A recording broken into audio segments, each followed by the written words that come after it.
Hey guys, so we need to remember that your machines could be in form of physiologic monitors. So I would like to re-emphasize that when I say class physiologic monitors, when we say physiologic, basically it looks into the physical state of your patient. That's why it's being referred to as physiologic monitors.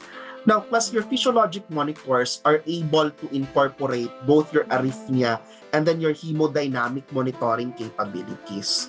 Okay, medyo magulo na itong slide na to. Tingnan po natin itong slide na nakikita natin. Now class, pag sinabi kong physiologic monitor, one type class of your physiologic monitor is what we refer to as your cardiac monitor. Okay, may tinatawag po tayo sa hospital na cardiac monitor. Pag titingnan po natin yung cardiac monitor, ito po yung example ng cardiac monitor natin. Baka nakita nyo po pagdalaw po ninyo ng hospital, ano? So class, yan po yung cardiac monitor. Ha?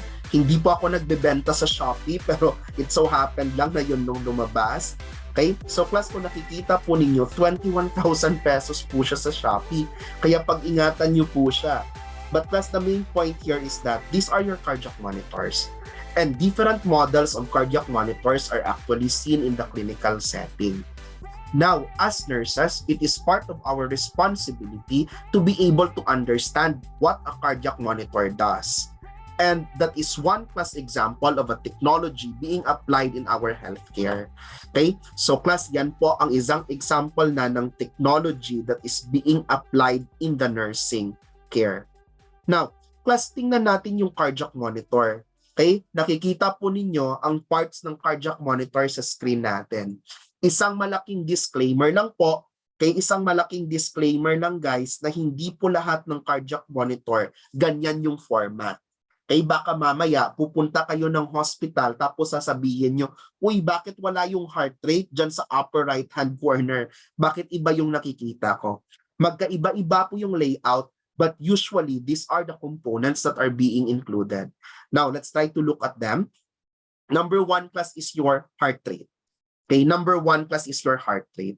Usually, dear students, the heart rate is monitored with the use of your electrodes. Okay, class, your heart rate is monitored using the use of your electrodes. Sir, ano po yung electrodes? Tingnan po natin. Tingnan po natin dito sa picture para hindi po tayo foreign kay electrodes.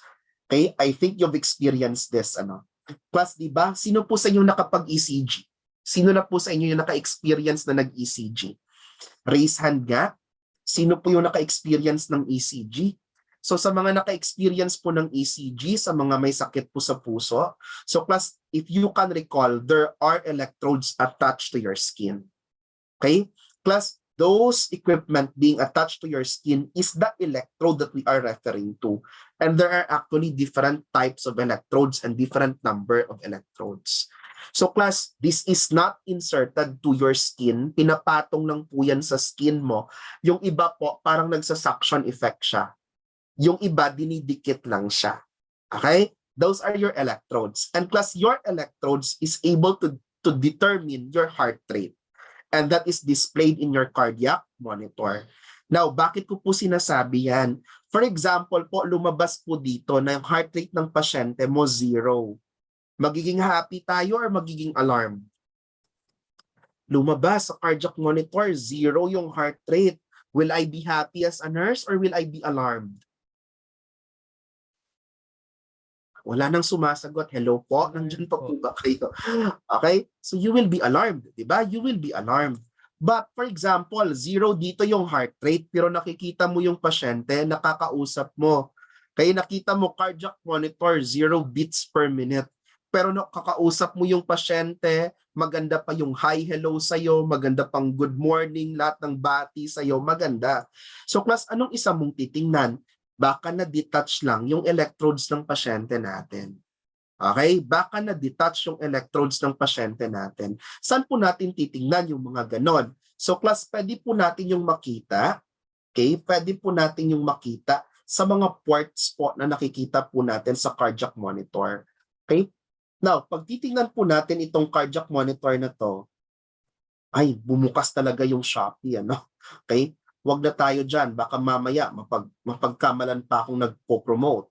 Okay? Dito na lang po tayo. So class, kung nakikita po natin dito sa cardiac monitor na to, makikita nyo class on the side, allow me to move an arrow there. Dito po sa gumagalaw na arrows, makikita po ninyo na yan po yung mga ports. Yan po yung mga port kung saan naka-attach yung mga wiring papunta kay patient.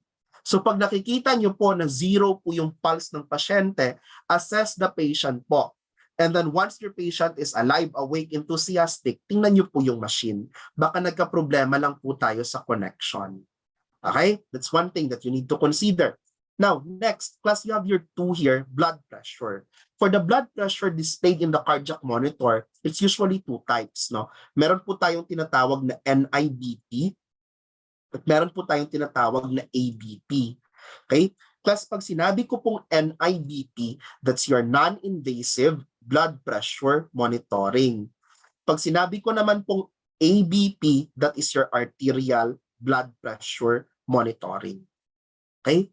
Now, looking at the 2 terms there, saan po kaya na may pinapasok na probe sa isang major artery ng katawan natin? In what type of BP monitoring wherein class there is a need to insert a probe going towards our body? Okay? Yes, Ruel? Arterial po since it is invasive procedure. Okay, very good, no? So class, tama, Fatima, that will be the arterial blood pressure monitoring. Okay? So ibig sabihin class, kailangan nating bantayan sa arterial blood pressure monitoring, kaya we need to watch out for the invasive material or invasive tube that might have been inserted in the patient's body. Okay? Yan pong isa nating pwedeng tingnan. Now, in health assessment, you have learned how to take the blood pressure of the patient. Class, that BP cuff that you are using in health assessment to take the blood pressure of your patient is considered to be NIBP. Kaya yung ginagamit po nating blood pressure cuff na natutunan po natin sa health assessment para mag-take po ng blood pressure ng pasyente, non-invasive BP monitoring po yan. Now, tanong, kanino po ako or sa anong procedure po ako kailangang humingi ng written consent? Is it on the NIBP or the ABP? Saan po kailangan ng written consent ng pasyente natin? NIBP or is it your ABP? Okay? Again, class, that will be your ABP, no? So class, before po mag-insert ng doctor natin, class, ng monitoring device that can be used, no? Okay? So, before po tayo mag-insert ng monitoring device that can be used to monitor the arterial blood pressure, we need to secure consent. We need to secure consent, class, for our patients. Okay? Now, pag nakikita po natin BP, 1, di ba kadalasan sa atin dito, pag kukuha tayo ng BP, sinasabi natin 130/80. Okay? Pwedeng sabihin 140/90, parang rounded off. But as you can see here, we are having the accurate value. Okay, so nakikita nyo 131 out of 88. Okay, so dyan po natin nakikita yung blood pressure ng pasyente. Kung titingnan nyo naman yung mga ports, plus nakikita nyo ito. Okay, nasa na yung arrow ko? Arrow, magpakita ka kay sir. So plus, iba na namang arrow gagamitin natin. Kung nakikita nyo po, ito po yung BP cuff. Ito po yung BP cuff, tapos connected po siya dito. Okay? So class, automatic yan. Di ba? Kung tayo kumukuha ng BP, nag-i-inflate pa tayo ng cuff. Pagkatapos, i-deflate natin. When it is attached to the cardiac monitor, my dear students, the cardiac monitor will just inflate it regularly. Pagkatapos, plus i-deflate niya based sa schedule na naset mo sa machine. Whether that will be every 15 minutes, every 1 hour, or every 2 hours, or every 4 hours, man. Kay class, meron ding mga machines na whenever there is an arrhythmia, pag sinabi ko pong arrhythmia, okay, arrhythmia, ibig sabihin, may problema sa rhythm po ng heart natin. Okay, arrhythmia. Bakit parang nagkamali ako ng spelling dyan? Arrhythmia. Okay, so class, pag sinabi po nating arrhythmia, nagka-problema po tayo sa rhythm ng heart natin. So class, meron pong mga machines na once ma-detect na may problema sa rhythm ng heart, right away po automatically kumukuha po siya ng beat. Okay, that's one thing. Now, the next thing here, class, is your pulse oximeter or your O2 saturations. Pag sinabi nating O2 saturations, try to recall, class, your lessons in fundamentals of nursing. Ano po ang normal value ng O2 saturations natin? Ano po ang mako-consider na normal value ng O2 saturations natin? Yes, Ruel. Is it 80 to 95% po? Good try. How about others? Ano po yung normal value ng O2 saturations natin? Sige, Crisel, subukan natin. Crisel, naputol ka. Naputol yung pagsasalita mo. Ano daw? Pwedeng pa-type, Crisel? Pwedeng pa-type? Hindi ka masyadong audible on my end. Sige, subukan natin. May nag-type ng 98. Okay. Crisel, 95 to 100. Very good. So class, the normal value of your oxygen saturation is 95 to 100%. Okay? That's the normal value po of your O2 saturation na tinatawag natin. Now, may nagtabi na, Sir, 80 kanina. I understand where the 80 is coming from, no? Your 80 actually is the partial pressure of your oxygen. Partial pressure yan ng oxygen, 80 to 100 millimeter mercury. Yan po yung normal niyan. Pero plus, when it comes to your O2 saturations, the normal value of your O2 saturations, dear students, is 95 to 100. Other textbooks sinasabi 94 to 100. Others sinasabi 96 to 100. Okay? It's playing somewhere there, 95 to 100. Now, ano po yung ginagawa ng oxygen saturation natin? Minomonitor po yung concentration ng oxygen on the peripheral aspect of our body. So class, kung nakikita po ninyo, ito po siya. Ito pong probe na to. Okay? Diyan, pinatungan ng arrow. Ayan na, kinuha ko na yung arrow.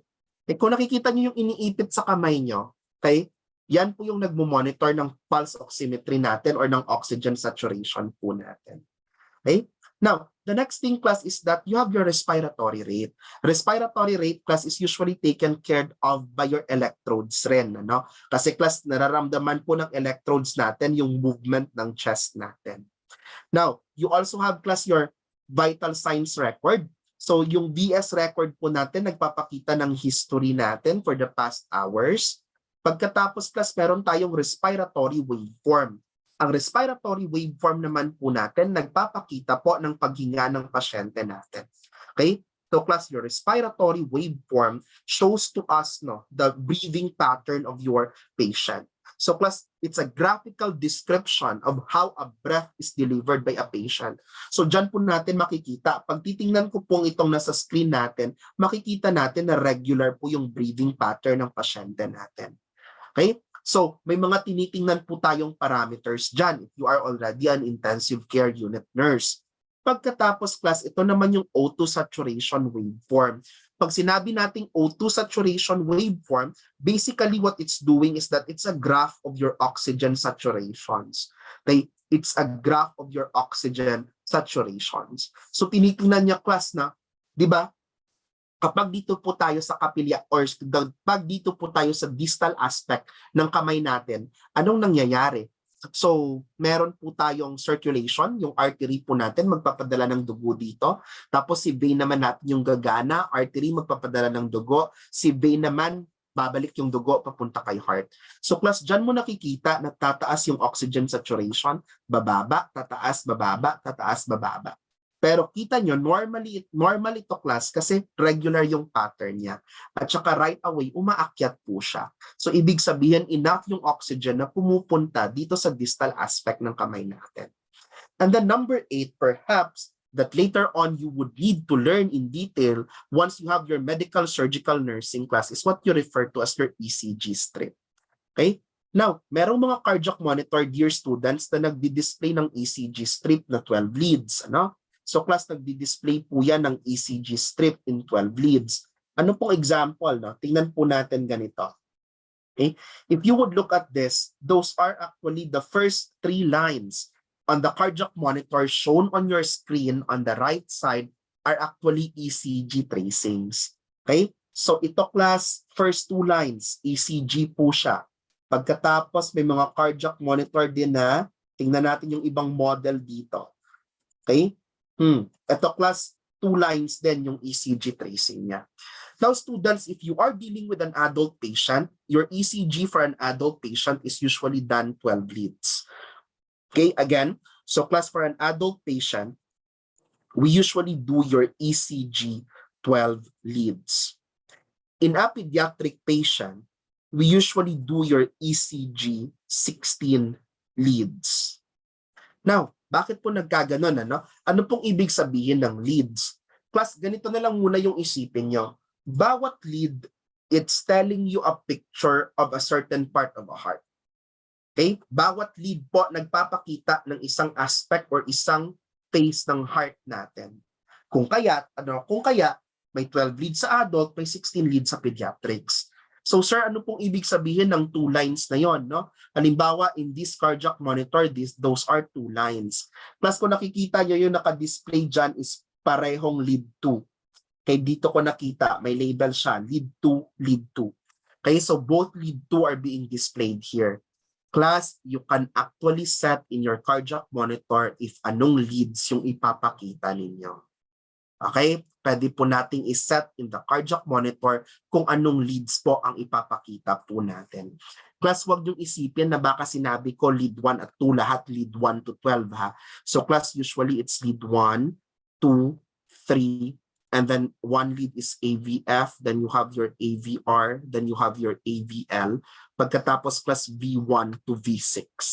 Yan po yung pangalan ng mga 12 leads natin. Okay? Pero aalamin nyo na yan class sa mga MS na. Ha? MS topics nyo na yan.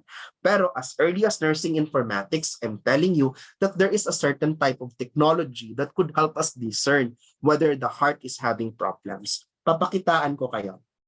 Okay? Punta tayo sa normal ECG, mag-versus tayo ng, ayan na lang, myocardial infarction. Okay? Class, sa isang normal ECG, saan nga ba yung normal? Hindi na yan normal. Okay? Pakita muna ako sa inyo ng normal ECG. Class, ito pong isang example ng normal ECG. Okay? Tingnan nyo lang, ha? Para kapag bumibili kayo ng necklace, lalong-lalo na for Valentine's, sana tamang ECG tracing naman yung nabibili, di ba? Kasi minsan may nagsusot ng mga necklace. Nakikita niyo yung mga necklace, may regalo daw pag Valentine's, tapos mali namang ECG tracing, tapos nurse ka pa or student nurse ka pa. So parang nakakabobo pag ganun, ano? Okay? But anyway, so class, this is how the usual ECG would look like. That's how a normal ECG would look like. Now class, focus kayo dito sa lead 2. Tingnan niyo yung pagmumukha ni lead 2. Okay? So, papakita ko naman sa inyo yung lead 2 ECG ng isang pasyenteng may myocardial infarction. Ayan po ang lead 2 ECG ng isang pasyenteng may myocardial infarction. Okay? If I can draw to you the normal ones, ito po yung itsura ng normal. Tabihan natin ng medyo malinis. Ito po yung itsura ng normal. Yan po yung normal ECG. Now, pag titingnan po natin ang ECG na to, makikita po natin that this part, kung saan po malapit yung arrow ko, nakikita po natin na tumaas siya. Okay? Umakyat siya. So, class, yung parang kinalabasan is parang ganito. Okay? So class, dito po yung point of comparison natin. Okay? Dito po yung point of comparison natin. Okay? Class, in ECG, tinatawag po natin yung ST segment elevation. Ang tawag po natin dyan is ST segment elevation. Yan po ay palatandaan na yung pasyente natin ay may myocardial infarction. Okay? Dear students, that's one beauty of the technology that we have. So even before your patient would experience chest pain, you are already able to detect na, pending siya myocardial infarction. Pero how beautiful the technology is if hindi mo alam kung paano siya gamitin, walang mangyayari kay patient. Are you getting my point? Ha? Okay, so dapat intindihin ninyo kung anong nandyan. Number 9. Yung number 9 po dito is yung alarm. No? Sir, napaka-obvious at napakadali namang intindihin kung anong alarm, di ba? Pag abnormal, mag-a-alarm yan. Pag may o may lumabas na abnormal tracing sa ECG, mag-a-alarm yan. Pagbaba ng BP, mag-a-alarm yan. Pagbaba ng utosat, pag pumatong ang utosat, halimbawa ng 90, mag-a-alarm yan. The common pitfall that is still being done by nurses is that we turn off the alarms.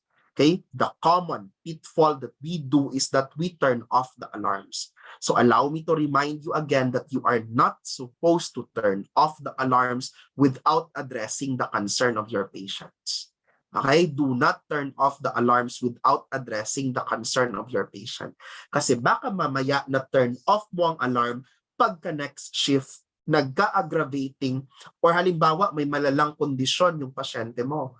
Tapos naka-off yung alarm, di napansin ng isang nurse, it might cost the life of your patients. Okay?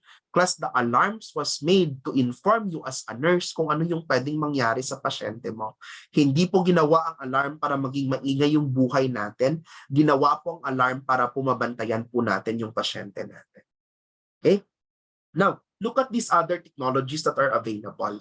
In more specialized monitoring capabilities, guys, you have your ICP. Okay, you have your ICP index monitoring. Ano pong ibig sabihin ng ICP? Can anybody tell me what is ICP? Given the picture that you have there on the right side of the screen. Palagay nyo, ano po yung ICP? I think you have captured that when it comes to your health assessment. Ano po yung ibig sabihin ng ICP?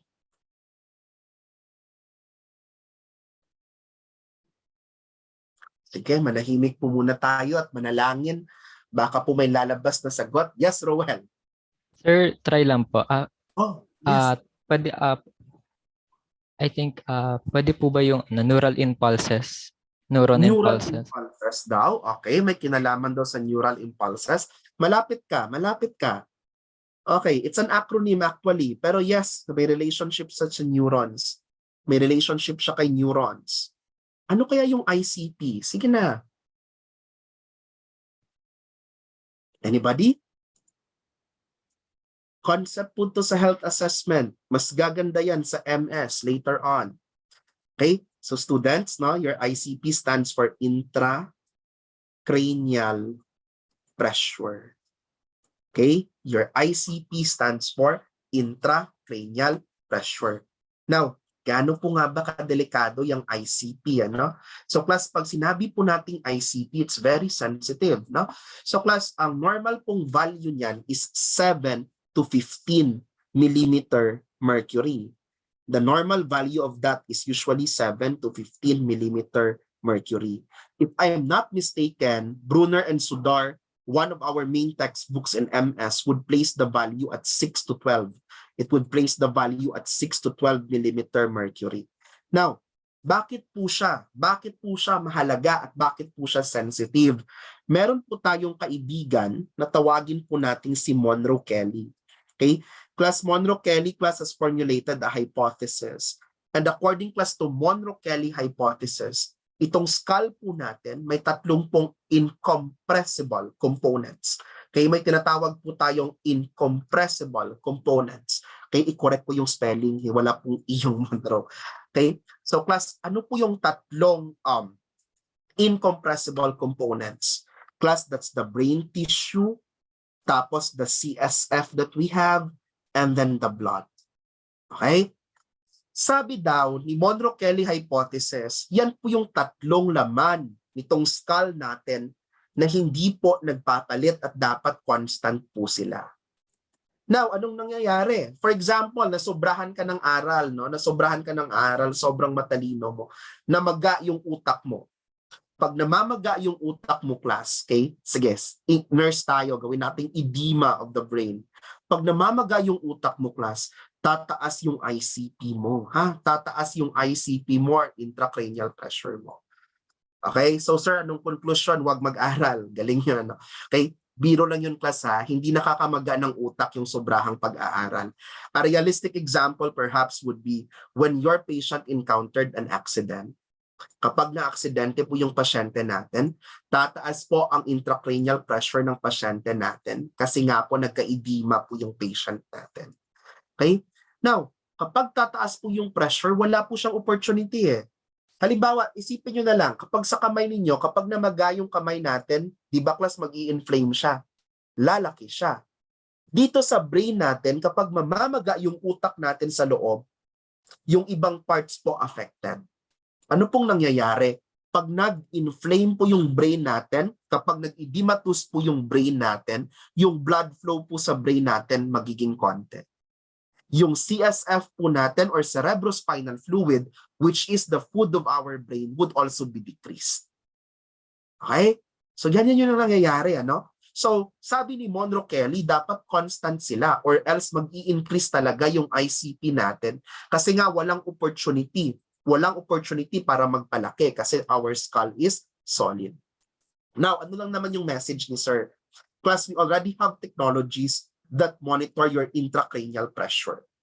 Okay, look at this technology, for example. This one class is a technology wherein there is a reader or antenna. Okay, reader or antenna po ito. Okay, dito po, highlight po natin. Yan po yung reader or antenna. Pagkatapos, si reader at saka si antenna po, may naka-attach po dyan na implantable sensor. Okay, ito po yun, sensor po ito. So, ito po, nakalagay sa ulo natin, sa skin ng head natin. Tapos may sensor na pinasok papunta sa utak natin. Tapos po anong ginagawa? It's able to consistently monitor the pressure that is inside our brain. Okay, it is able to consistently monitor the pressure that is inside our brain. Okay? Ano ngayon, sir, kapag namomonitor yung pressure, plus among your patients who had MVA, okay, that could mean their life and death. Ano po yung MVA? Multiple vehicular accident or motor vehicular accident. Okay? Alam nyo, class, dyan kasi nakadepende yung management natin. Pag mataas yung pressure dito sa utak, baka kailangan po nating mag-surgery. Pag mataas po ang pressure sa utak, may medications po tayong pwedeng ibigay. Pag mababa naman yung pressure sa utak, hindi naman pwede kasi madadamage na naman yung brain. So dapat it's a balance. That's why, class, it needs to be closely monitored. Okay? Now, anong responsibility mo bilang nurse? Hindi po ikaw ang maglalagay ng sensor sa utak. Ha? Hindi po natin responsibility yan. Trabaho po ng doctor natin yan at saka mga neurosurgeons natin. Pero ano po yung responsibility mo? Kung nakikita mo, class, gumagamit siya ng gloves. Kasi you need to ensure that this part of the equipment, class, would remain to be sterile. Kasi nga po, papunta po yan ng brain tapos may sensor po na nakapasok papunta doon. Pangalawa, class, you also need to monitor and document the readings, class, that you have here in your machine for us to know what are the specific things that is happening to our patients. Okay? So, class, these are only few of the things that we can encounter in the critical care unit. Also, few of the things, class, that we can encounter in the hospital setting wherein technology is applied. In the succeeding topics, I will be talking about hemodynamic monitoring na.